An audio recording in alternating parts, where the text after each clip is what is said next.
Hey everybody, it's me, Angel Benton, and it is time for another edition of Angel Sudsy Recap, where we delve into the world of daytime television, and we do a few reality shows on the side.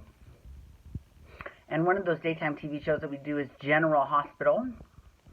And this past week in General Hospital was so good. But FYI, you can see the onesies back because it got cold again. I mean, granted, it was February, so I guess it was a little too much to hope for that it had gotten warm enough to lose the onesie, but no, I'm freezing, so I had to put it on. I'm so cold. Okay, but I did my pole dancing class today, and I feel, I'm tired, but that's good though, because I'll probably go to sleep early and get lots of sleep.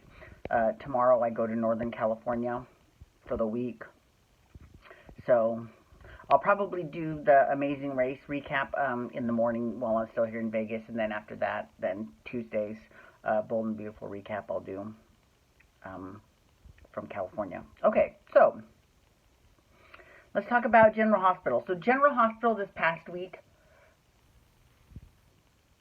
there were a few things going on. So as you know, we kind of found out about Peter August. We found out quite a bit about Peter August these past few weeks. We found out that he is Heinrich, who is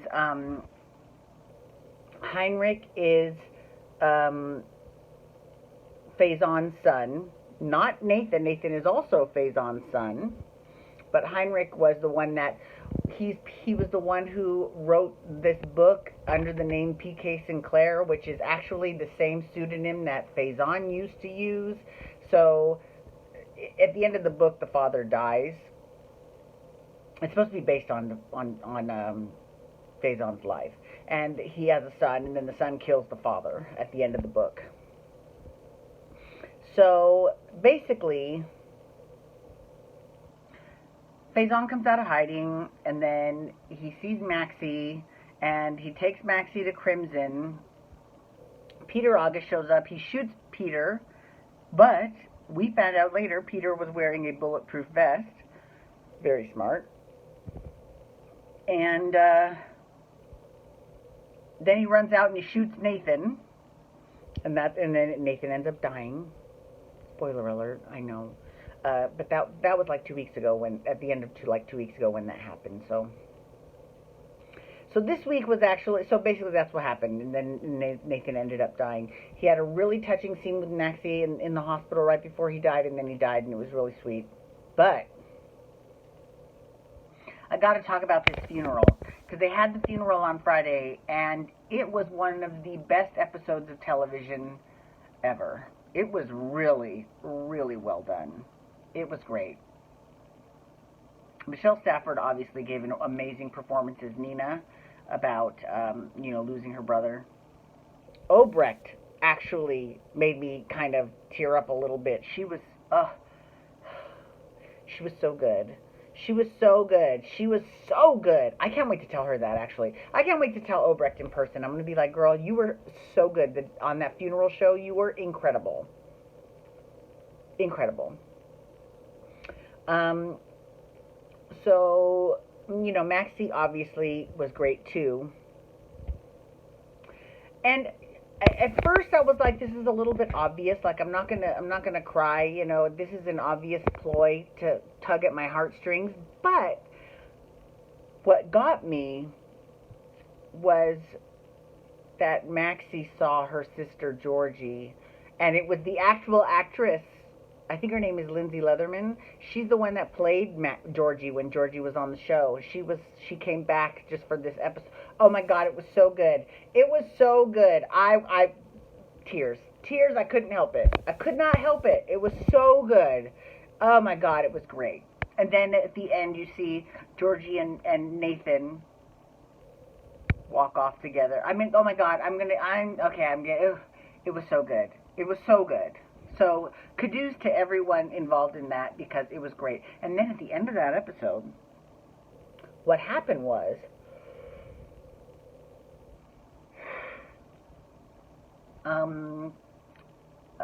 Valentine, I don't remember his name, Valentine basically told Anna about the Faison's child that she had, and how he was actually there and was hiding in the shadows, um, and where she gave birth to the child that got taken away from her.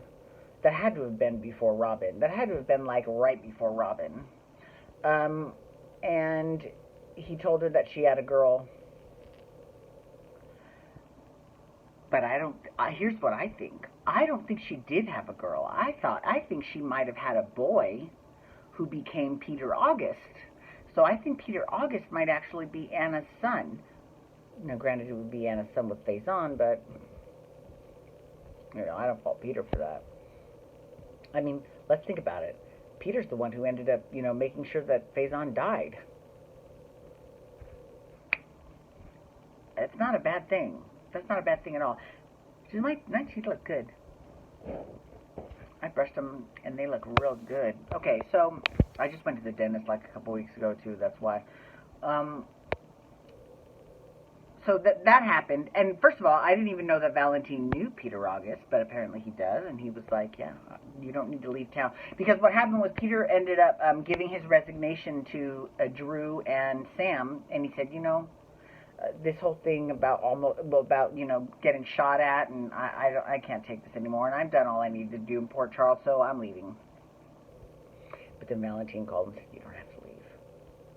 So we'll see where this goes. We'll see if he ends up finding out that Anna's his mother, or if he already knows that, and then we'll find out if Anna will ever find out that he's her son. I don't know, but that's where I'm seeing the story going now.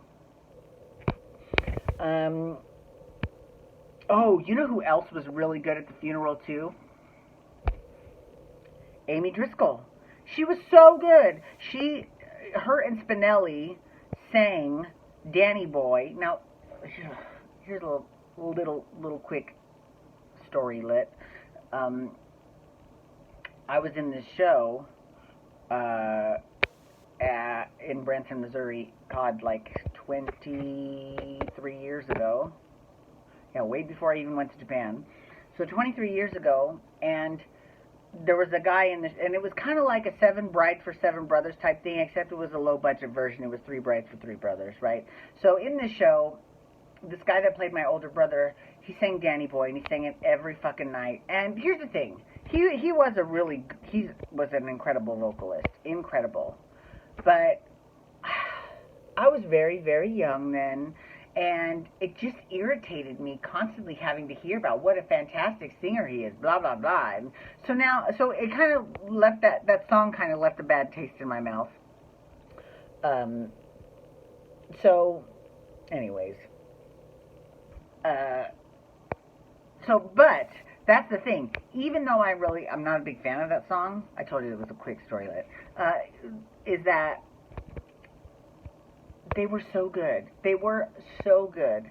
I mean, I hope now with the death of Nathan that does not mean the end of Amy. Because you have no idea. I fucking love Amy Driscoll. She is my new favorite person. I've said that since last summer. It is true. Don't get me wrong, I do love me some Obrecht. You know what? General Hospital's having another convention, I think in like March, maybe. And I hope that Amy goes, because I will actually shell out the bucks to take a picture with Amy. I totally will. I will take a picture with Amy because at the convention they charge for every single picture that you take, every single autograph you get. You have to pay for every single one. And I only took one picture last time, and that was with Billy Miller, because he's my birthday buddy, so I took a picture with him. And that was it. And then this year I might do Amy and maybe one other person, I don't know. But I'm looking forward to it. We'll see about that.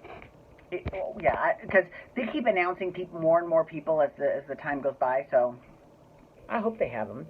I hope they have, who I hope they have? I hope they have, like, lots of people who either used to be on the show or, were on recently, but now they're not on anymore. Like, for example, I would like to see Tanya Walker, who plays Obrecht. Not Obrecht. No, Kathleen Gotti. She's there. She's always, I fucking love her.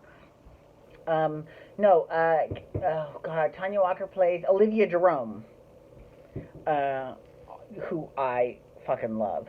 And yes, I know she's a Republican in real life, whatever. I still enjoy her immensely. So I would like to at least see her. Or who else would I want to see? Because I remember when they had the convention last year,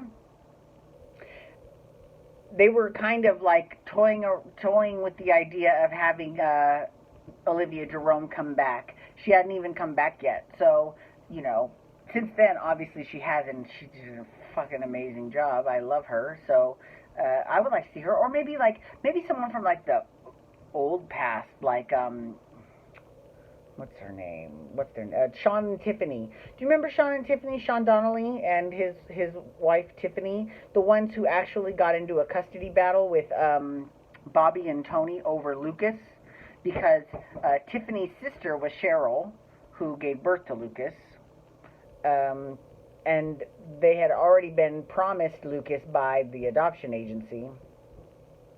So, you know, they had a legal case, and then Bobby and Tony won. So I think that was the end of Sean and Tiffany, too. I think they ended up leaving town shortly after that. I would love to see them come back, though. I fucking love them. They would be great. Or maybe Jackie and Laura Templeton. I would like to see them, maybe. I don't know, whatever.